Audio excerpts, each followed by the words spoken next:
So, anyway, anything to share or start with today? Well, I have some really weird things happen. I mean, wonderful things. Yeah. Since that bench of three happened. Yeah. I had last Friday, I went somewhere and I walked in and a person came up to me and said, "You're glowing." And I said, "Okay." And they said, "Well, how do you do that?" And I went, "I don't know." They said, "When you walked in, your body was glowing and this wave of glory came in." And I went, "All right, that sounds good to me." And then it happened a second time. And just that whole experience seemed to open up a lot of something. I'm not quite sure what it is, but it felt like the weekend after that happened, the city was given to me. And I mean in the natural. Yeah. And how it's gonna work. It was weird that Friday and Saturday and then Sunday, and just in the future, it looks like that's how it's gonna be. It's kind of weird. So like this huge hindrance and stumbling block taken away, just kind of opened everything, and I didn't know it was there. I mean, I probably. It's like, take them all away. I mean, now. But yeah, but that's the process we're in. You know, I mean, in a sense, these encounters open up revelation so that we can have those stumbling blocks removed, and then that moves us into another level and takes us to a different position of government, and then we begin to see things from that level, and then that gives us an opportunity then to deal with anything that we see from that level, and then we move to another level, and that opens something. And so there's always a positive side to the encounter that takes us into a higher place so that we can see more, and then often we then see more because it gets brighter. If you think we're moving closer to the light, and the closer we get to creative light, and the speed of God's light, then it reveals things, because in a sense Einstein's theory, and what he was working with at his death, was faster than the speed of light, and his view was if you got close to approaching the speed of light, then everything would be now. So that is why when we're engaging closely with God, we can begin to understand the things from the past from our perspective now, which unveils them so that they can be removed, and we have access to them to remove them, because we're coming closer to that point where everything is now. But you know, it takes us into dimensions of authority that just change and shift how we see things, how we feel about things, our attitude towards things. It comes from a position of government. I have authority now. And that's the key, is knowing in my identity as a son of God, there is authority that I carry in who I am, and my mountain and everything else is a reflection of that, is a representation of who I am. It's my governmental position, and the greater degree of transformation that takes place, and the more we begin to reflect the glory of God, just like you were saying. People can see it. I mean, I was talking to someone the other day who been walking around invisible, didn't realize until people kept standing in front of them in the grocery shop, in the sort of supermarket, standing right in front of them and not even seeing that they were there until they she touched them on the shoulder and then freaked them right out. But because she's spending so much time stepping into the realms of heaven that it just changes, where we are in terms of our phase of being in and out of phase terms of quantum physically. So, you know, there's a whole load of stuff like that, and there are testimonies. I know Millie Bennett has a testimony of, you know, going into her boss and being transparent. Freaked him right out. Yeah, but I did have an interesting dream, and I never dream, so I always pay attention. And I was with my family, but I had walked into this room to get like a massage, and I immediately walked into the room and felt a lot of evil in there, a lot of evil and wicked spirits, and I was okay. And I went to sit down, and there was this huge man. He looked like a warlock. I mean, he was the devil himself, right? He was evil, and he was like hovering over people and you know, doing his voodoo whatever. And he came to a girl beside me, and he hovered over her, and I was sitting on the couch, and he tried to come and hover over me. And I just looked at him, and I pushed him away, and I stood up, and I kind of bulked out like the Hulk, you know, and just kind of looked at him, and I went, "What are you doing?" And he immediately became really small, and he went, "How do you know me? And you made me do this." And I'm just like, "I don't know you." And all of a sudden he disintegrated, and then in the background there were all these like minions and yucky little gray, and they just all just disintegrated when I stood up. Yeah. And I thought that was interesting how we're walking and doing all these things and cleansing our line and our DNA and all that, and that because we know that, you know. I say I have authority and dominion, but when you actually have it and know it and it's starting to manifest, it's a whole different story. Absolutely, yeah. And I think that dream is a reflection of, you know, where you are and how you've had that revelation, and, you know, in the fact that you are going into the enemy's territory and taking ground and taking the authority because you're there. And I think that's the key in all these things. Yes, we can do things in the heavens, and we have to do them beyond the veil to establish that authority, but actually then we have to manifest that in our true identity here. And that can be in the spiritual realm here, you know, which is around us, but actually in the natural realm where that spiritual realm is having its effect, that we take that ground and we begin to occupy it, and the enemy has nothing.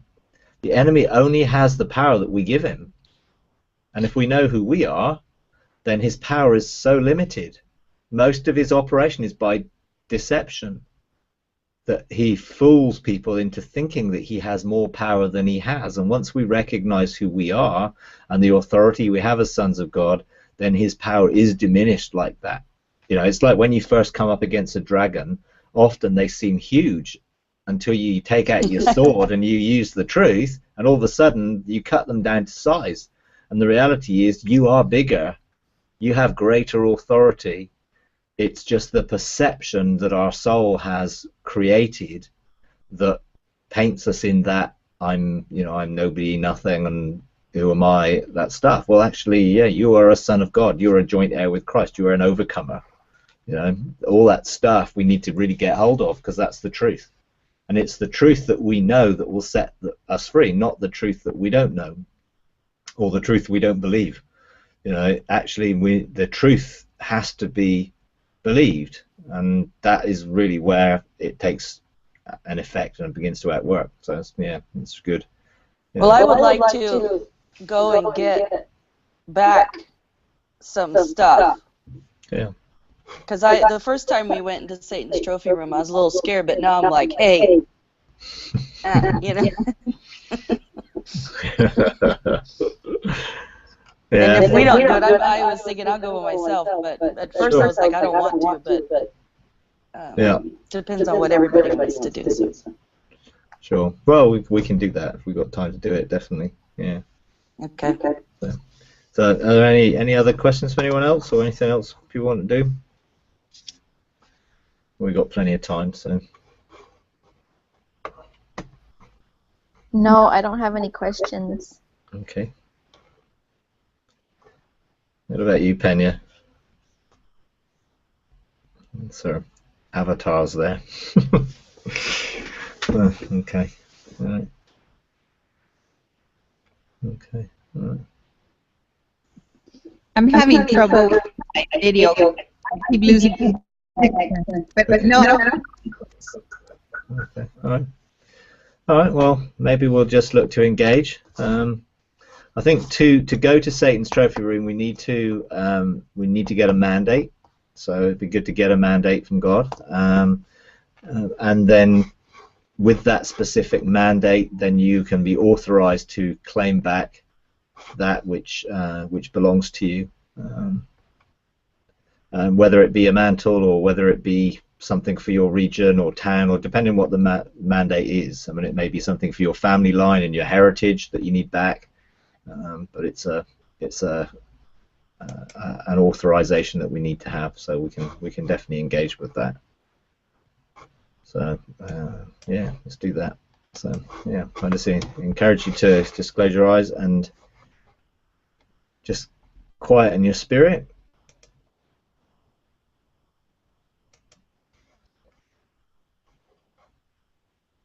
We just thank you, Father. We stand under an open heaven right now, with the steps going up into heaven, and we just take that position of stepping in to the realm of your spirit. We just thank you, Jesus, that you wait for us. You stand in the doorway as we choose just to engage. We just breathe in the atmosphere of heaven. We just begin to engage that atmosphere of the kingdom as we come to receive authorizations today to do kingdom business. So we ask you, Jesus, just to take us each by the hand, to take us through the different veils of the way and the truth and the life. And as we present ourselves before you as a living sacrifice, surrendering our will and our purpose to you today, embracing the cross and the power of transformation, just taking up that cross and following you where we've been crucified with Christ and where we no longer live, but now we live together with you.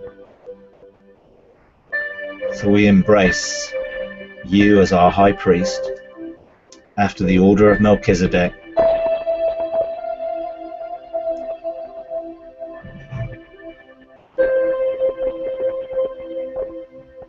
We embrace transformation.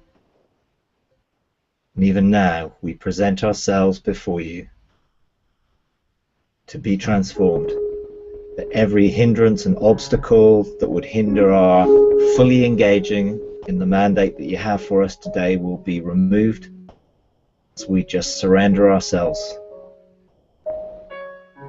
As we step onto the altar, we give you permission to transform us, to change us. That you are our head, and you place your government on our shoulders today, the responsibility for your kingdom rule. So we just step through the veil and we engage you around the ark. We just begin to think of your name, Yod, Hey, Vav, Hey. We open our spirit to resonate with the manna, the food, which is your will for us today. We open our heart that you would unveil and reveal and write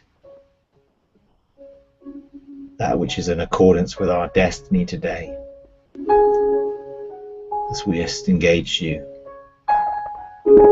as we take our place to stand as a covering cherub to form an ark, as you manifest in the lion and the ox and the eagle and the man. as we look into who you are and engage with you.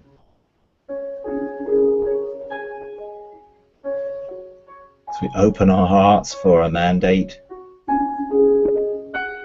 that you would draw us to your perspective, maybe the lion, the kingly governmental perspective, or the ox, the prophetic perspective of your eternal word, the eagle carrying the apostolic to see,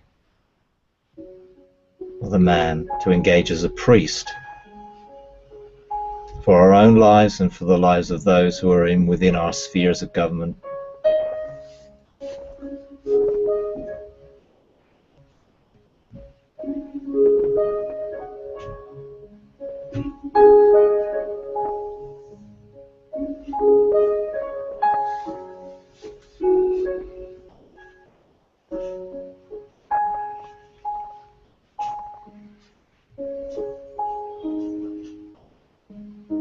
As we begin to align ourselves with the order of Melchizedek,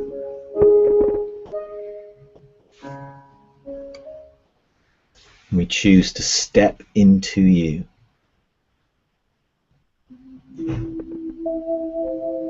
As we step into you, we have access to what was, what is, and what will be. And we want to see our mandate to engage what has been stolen from your eternal perspective. Show us what it's like to be in your heart, in what was. We can see what's been robbed from us, what's been stolen from us.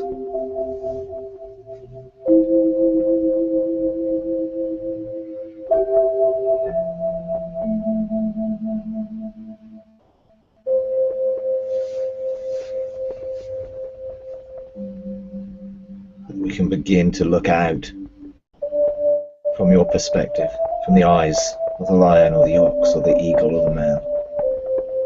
That we now carry the voice of authority to stand.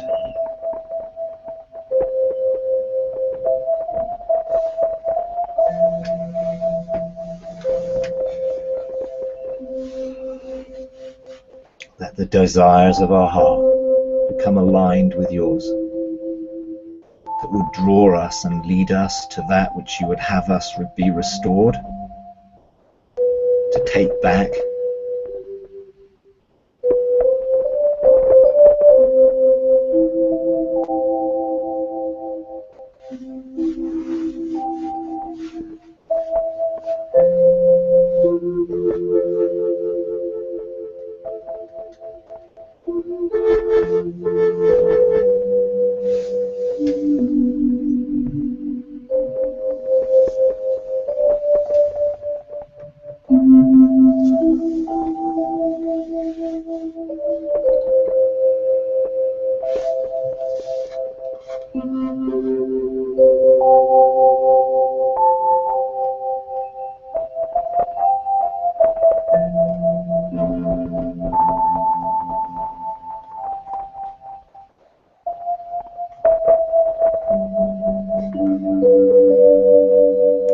We just receive that mandate, that scroll that authorizes us.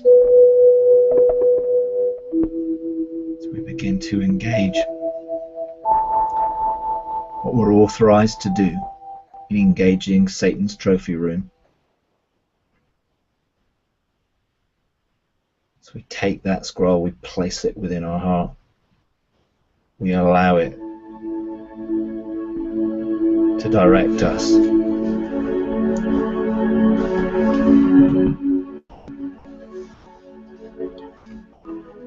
Jesus, we ask, again, you just take us by the hand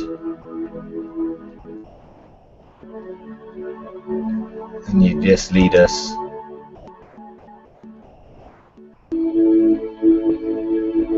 to engage wisdom's heights. Just take us to where the doors are along the way, where the ancient paths meet. As we stand by wisdom's pillars with our mandate We seek for wisdom's insight and revelation as we engage and embrace wisdom for the governmental protocol that we need to engage Satan's trophy room.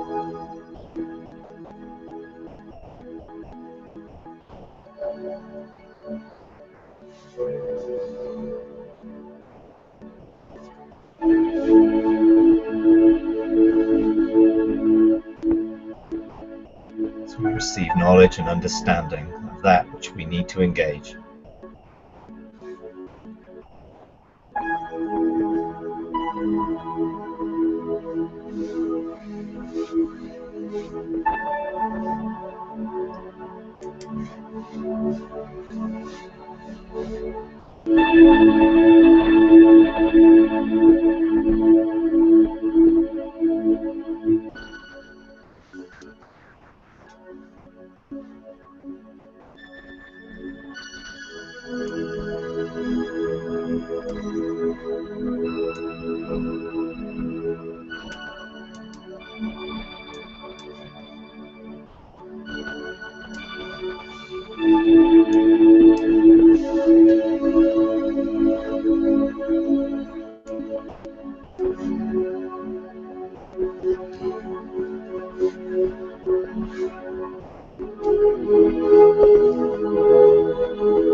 We just received wisdom's seal,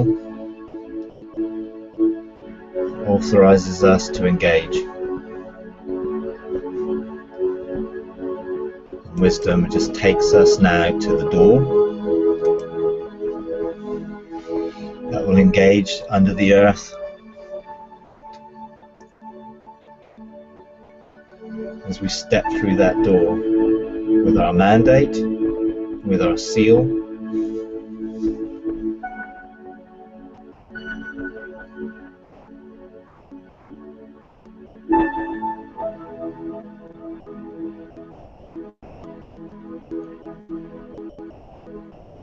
We present our mandate and seal and authorize to open the door to the trophy room.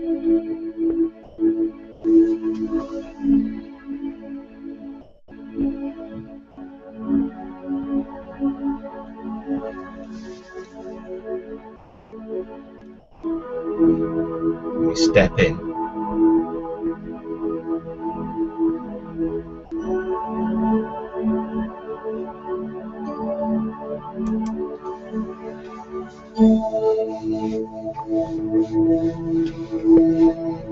Just allow your spirit to draw you and lead you to that which you are authorized to recover.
Prepare now to step back out, carrying with you all that you've restored, all you've had recovered, everything that belongs to you that you're authorized to take back.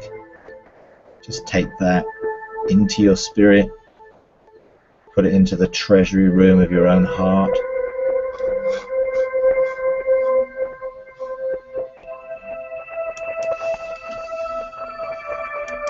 So we just step back into and onto our own mountain, the place of our authority. Let's encourage you to take that which you've received, and just as you have the crown and the mantle on your throne and the scepter of authority, just begin to administer that which you have received back. You may want to engage with the angels and assign angels. You may just want to begin to minister out of the revelation and the experience you have. Just take your place on that throne and allow that revelation to lead and direct you from that place of authority and power.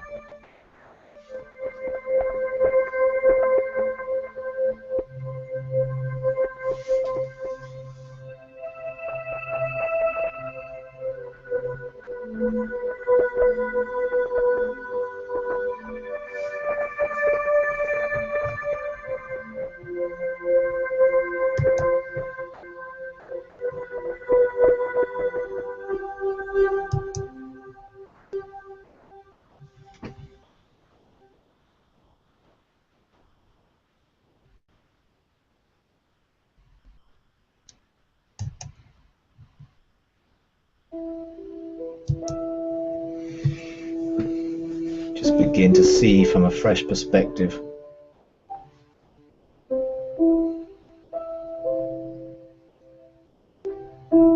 Just look over your mountains.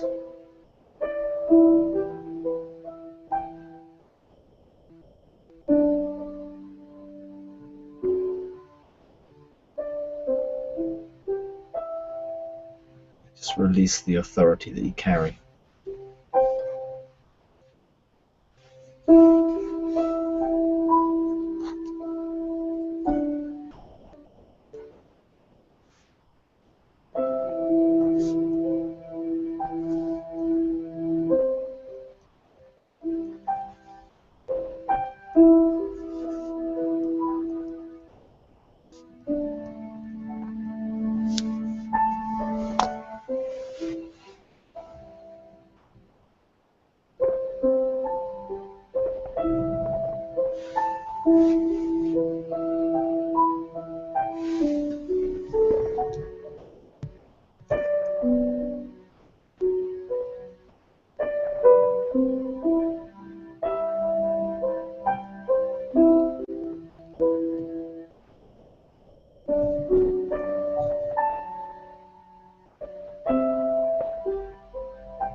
Now just begin again just to prepare your heart.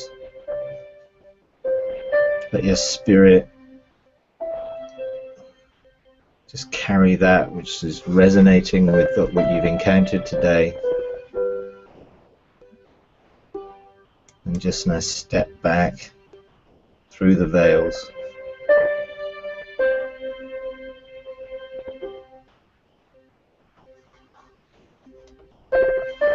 Into this realm.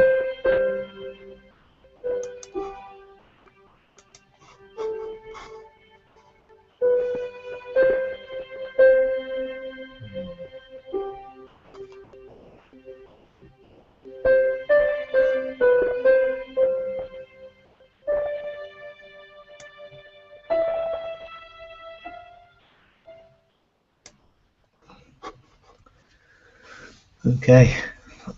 Right. So, how did that go?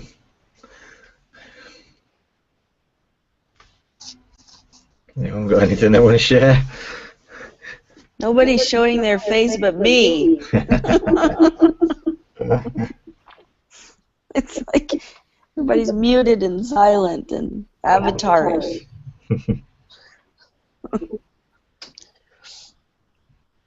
That was good. Okay, good. So you got a bit more of a handle on it this time rather than the... I don't really know. It's Yeah. I kept feeling like almost like there was a caution. I believe, I trust in God's timing, and so when He's saying, I'm always kind of on a need-to-know basis. Sure. Because I know how to make things happen, and a lot of times He only releases a little bit because I'll make it happen. It's like. But it was interesting that I felt like I was a little girl, Yeah. and with wisdom, and she was talking to me like my mother would. Okay, daughter, now. Are you sure you're ready for this? Are you got to be a big girl now, kind of thing. Yeah. And we got to the door, and I was like, yeah, of course I'm ready. Of course we're ready, right? And so I'm just standing there, and so I handed them I felt like I was in school, right? I felt like I was a little girl, and handed them my scroll and I handed them my things, and just was taken to some strategies and blueprints, which I really didn't understand what they were. I kept hearing words like community and things that I've always wanted to do, but I wasn't able to actually see what was on the blueprints or in the strategies. Yeah, but your spirit's got them. That's the key. Okay. But I was given a big check. Yeah, sometimes it's better not to try and analyze as you're going. But as you've received that, you have received that scroll, you have received that, so that will enable you to then your spirit will lead you into it. I was handed provision, $100,000 check. Yeah. So I got handed these like rolls of like when you're an architect, you know, you get rows of things, and in the middle of it was this financial provision. So I'm like, that'll work. Mm. And so to outwork, you know, I release the angels to who was ever assigned to that to accomplish that, and just trust the Lord that He'll reveal all that. So. Sure. Yeah. I mean, that's the key is in this. You know, a lot of these encounters, they need time to outwork, and your spirit will have received a whole load more than you're cognitively aware of, and then your spirit then will lead you and draw you from what it's received, and from the revelation of that scroll and the strategies that it has will begin to draw your heart towards things, and you'll find yourself outworking stuff that you don't necessarily have a cognitive understanding of, but it will become cognitive once you begin to outwork it. And if there's anything particular, okay, what's on that scroll, what are those strategies, then take them back, you know, into your own garden or to the presence of God, and just ask Him to reveal them. Show me, what do I need to know now? Because the key in everything is, what do we need to know now to then enable us to then walk into what will be as a result of it. And sometimes we don't need to know everything now, because that will change how we try and, as you say, try and make something happen, rather than step by step begin to outwork it so that it will then begin to function correctly. You know, but you know, it's all a journey, and all a process of discovery. It's not always easy, some of these things, but if there's been things stolen to us and the enemy's got stuff that belongs to us, then we definitely want it back. You know, we want it restored. I do find it interesting that, I mean, all along it's all been the same thing. Even from, you know, like what's written on my scroll, what the Lord is having me do in each place that I've ever been, it's always been the same thing. And always bringing that forth. I don't know if it's in that area or through me or in me, or and it's interesting the timing of getting that and what happened the last weekend with being handed the city. So maybe that's feels linked. Yeah. Because it was kind of handed to me, and I went, oh, okay, that's how you would legislate. And because I'd been asking, what does it mean? I have no idea what it means. And I asked people, are you part of a bench? And they're like, what's that? And I'm like, I don't know. You know, seems like the I don't know season. You know, it's like, what does that mean? Well, I don't know. So. Well, you do know. You know it's government. So you know, it's you know more than you're making on that. You know. For me, it's like, if I can't see it, and then I don't know. That's how I know a little bit, but actually how it's supposed to look and practical. I'm very practical, so whatever I do in the spirit, I like to see happen in the natural. Otherwise, it doesn't. Yeah. I don't know. Yeah. It doesn't make sense to me. So I guess it's like, how does it kind of make sense up here, but in the natural, with actual people and in a city, and actually laying a grid of God's government over a city and legislating that way. You know, how does that? I think that's. Yeah. Anyway. Yeah, but in that, you know, that's not an instant thing. You're going to have to work at that, and you're going to have to do court cases maybe as you take back certain areas or take back certain spheres.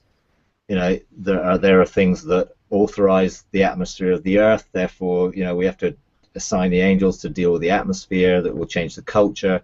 You know, your city has got how it is over, you know, however old it is, hundreds of years. That needs to be taken back and restored, and it's not going to happen in an instant. And there may be specific things that we need to find through court cases in heaven. What are the reasons for this governmental that the enemy has in this area, or what are the blockage? Why are these blockages in place? Or, and those things take some time to outwork. It's not going to be, you're not going to undo 200 or 300 years of things in 5 minutes. So, but you begin to legislate, and once you begin to know that you have authority, then you can begin to outwork that authority judicially, taking the right protocols, then start making the laws that will actually assign to your city what it is that God has for it. You need to make charters and declarations that say this is what is going to be like in this sphere of government that I'm called to. And you begin to have charters which will represent the different mountains of authority, and then you operate according to that charter that you have. And some of them are you'll make statutes and laws, and you'll begin to legislate those statutes and laws, and you'll begin to operate from what was, out of what God's desire and purpose was for where you live. But it's not going to happen instantly. But we can do it, but we have to make a start. And it all seems to be dealing with our stuff for it's like, well, yeah, all the benches like dealing with each one of us and our personal stumbling blocks. Yep. Yeah. Well, absolutely, because if you don't deal with those, then the enemy's got stuff in us. Jesus said the enemy's got nothing in me.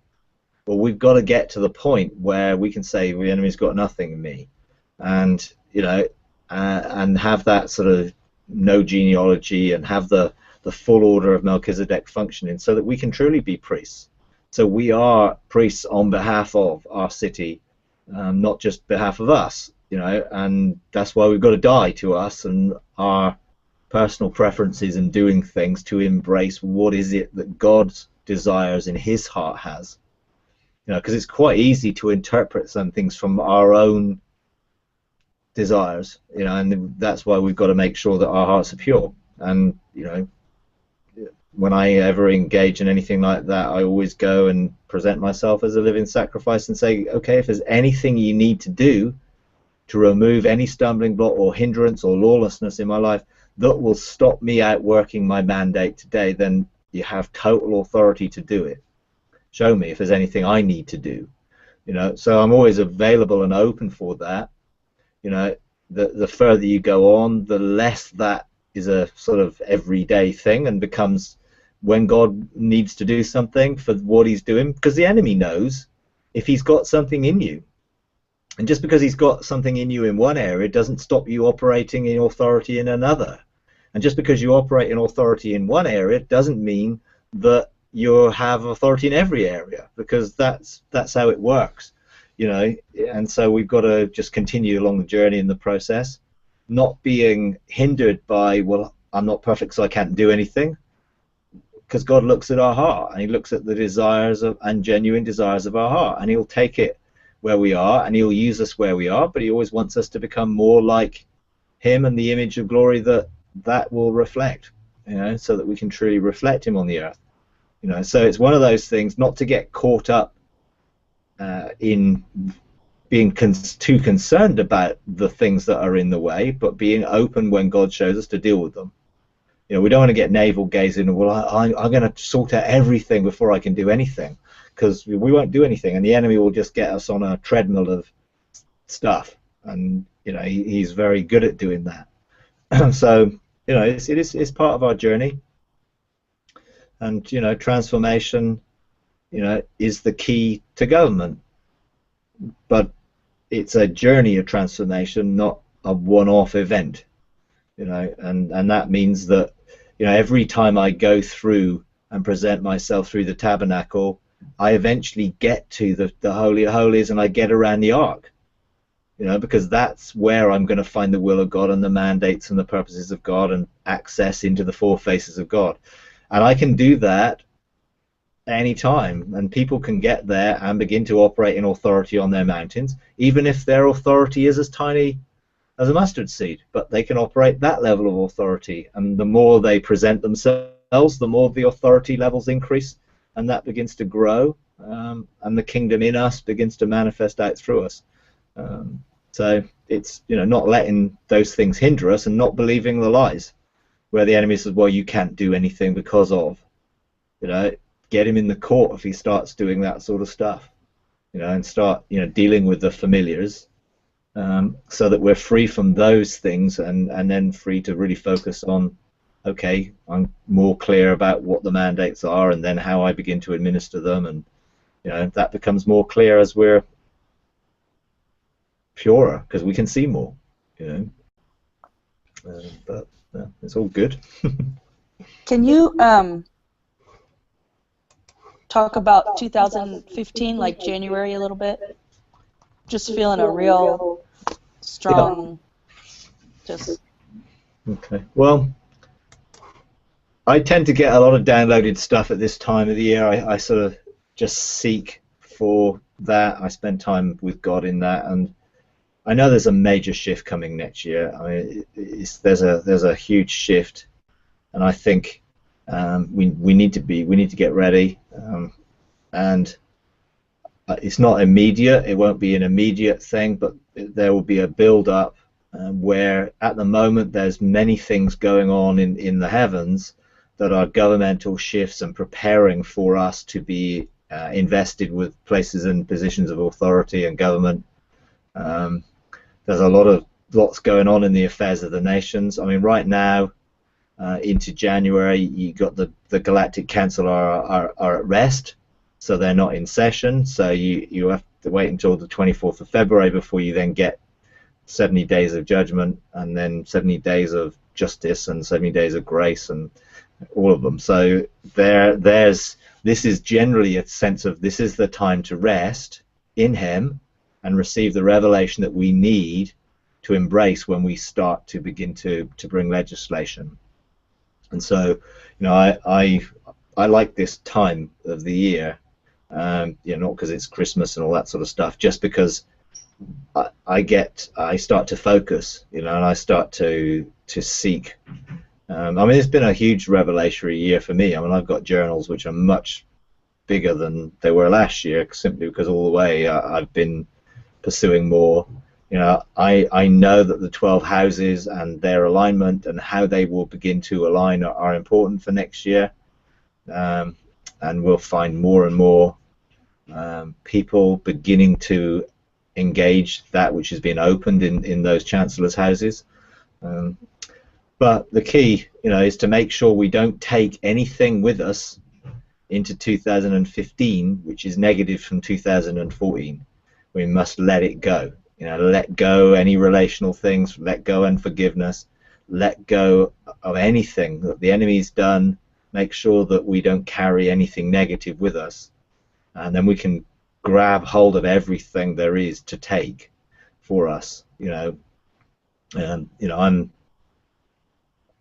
I'm just starting to, you know, pull together some stuff for, you know, and sometimes I get a huge download on New Year's Eve. We have usually a New Year's Eve stepping into heaven together session, you know, and we sort of see the new year in together in heaven. So that is really good, and the last couple of years that has been a really significant time where, you know, I've seen some really key things. So I'm going to engage with that on New Year's Eve.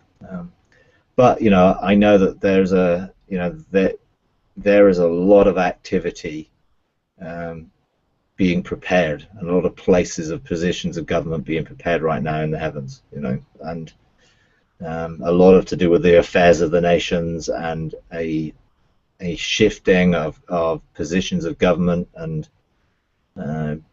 which, you know, we've got to be ready for, you know. And next year is the 40th anniversary. It's an end of a 40-year season, and I believe the whole Moses thing is going to come to an end, and God is going to come and going to leave it.